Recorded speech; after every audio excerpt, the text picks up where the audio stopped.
Harper was enjoying a quiet morning, admiring the blooming flowers in her garden. Her life was a picture of serenity, or so she thought. The doorbell's chime was sharp against the peaceful ambience, then she walked to the door with her cup of tea. Standing there was Julie, stunningly beautiful with auburn hair tied in a sleek ponytail, wearing an elegant yet simple dress. Something about her presence was disarming, but her piercing green eyes betrayed a sense of purpose. "Can I help you?" Cynthia asked, her voice laced with politeness and confusion. Julie hesitated for a moment, glancing at the grand house behind Cynthia. Then she met her gaze squarely. "This isn't easy for me, Mrs. Harper," Julie said, carefully choosing her words. "But you need to know the truth. I'm pregnant and Adrian is the father." Cynthia's grip on her cup tightened, and for a second, she couldn't feel the ground beneath her feet. "Excuse me," she managed to say. "I can prove it," Julie added quickly, pulling out her phone. The pictures she showed weren't just casual snapshots, they depicted Julie and Adrian in intimate settings, a cozy dinner at a secluded restaurant, a walk on a beach, and a selfie on a yacht Cynthia didn't recognize. "Please understand," Julie said with a sigh, "I'm not here to hurt you. I just want to be honest about what's happening." Cynthia shut the door abruptly. Her mind raced as she tried to process the encounter. Adrian had always been attentive and loving. Could he have hidden such a betrayal? That evening, as the sun dipped below the horizon, Adrian came home to an unusually silent house.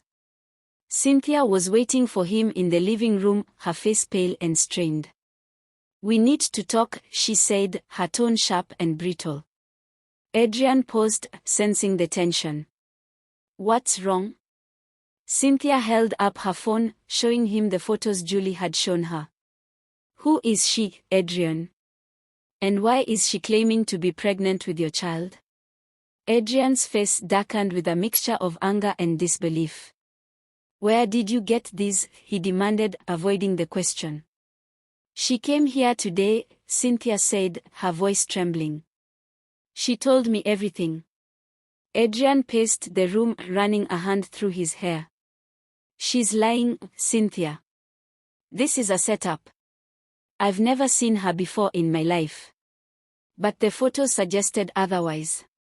Cynthia wanted to believe him, but the images and Julie's calm demeanor had planted seeds of doubt.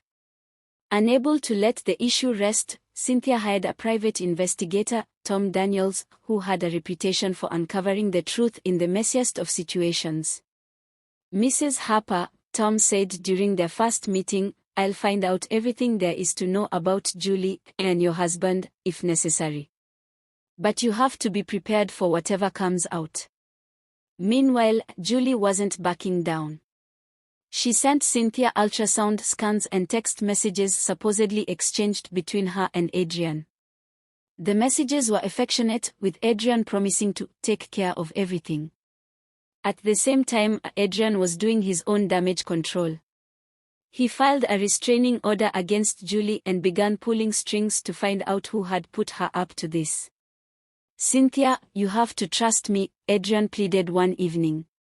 "Someone is trying to destroy us, and they're using her to do it." But Cynthia remained torn. After weeks of digging, Tom Daniels uncovered shocking information. Julie wasn't just any woman, she had a history of involvement with wealthy men, but she had never gone as far as claiming pregnancy. This time, she seemed unusually determined. The breakthrough came when Tom followed Julie to a high-end restaurant, where she met Nathan Harper, Adrian's estranged brother. Nathan had always resented Adrian's success, blaming him for their father's decision to cut Nathan out of the family business years ago. Tom captured photos of Nathan handing Julie an envelope, presumably filled with cash. Cynthia confronted Julie with the evidence. "Why are you doing this?" Cynthia asked, her voice trembling. "Why ruin a family for money?" Julie's confident facade cracked, and tears welled in her eyes. "It wasn't just about the money. Nathan said Adrian deserved to lose everything. I needed the cash to pay off debts, but I never thought it would go this far. With the truth exposed, Cynthia called for a family meeting. Adrian, furious at Nathan's betrayal, nearly came to blows with his brother. "You've always been jealous of me," Adrian shouted. "But this? Dragging my wife into your schemes? You're despicable." Nathan smirked bitterly. "You've had everything handed to you, Adrian. The money, the business, the perfect wife. I just wanted to see you lose for once." Adrian cut ties with Nathan permanently and vowed to ensure he faced legal repercussions. Julie, overwhelmed with guilt, apologized to Cynthia and Adrian. "I'll tell the press the truth," she offered. "I'll do whatever it takes to fix this."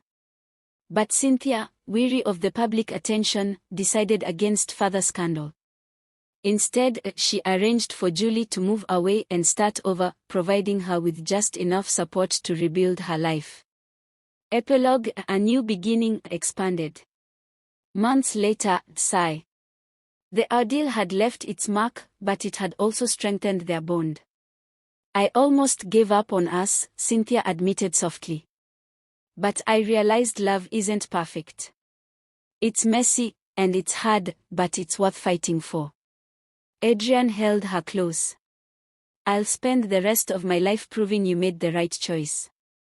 As for Julie, she disappeared from their lives, determined to leave behind the mistakes of her past. Nathan's betrayal left him isolated, his thirst for revenge ultimately destroying his own prospects.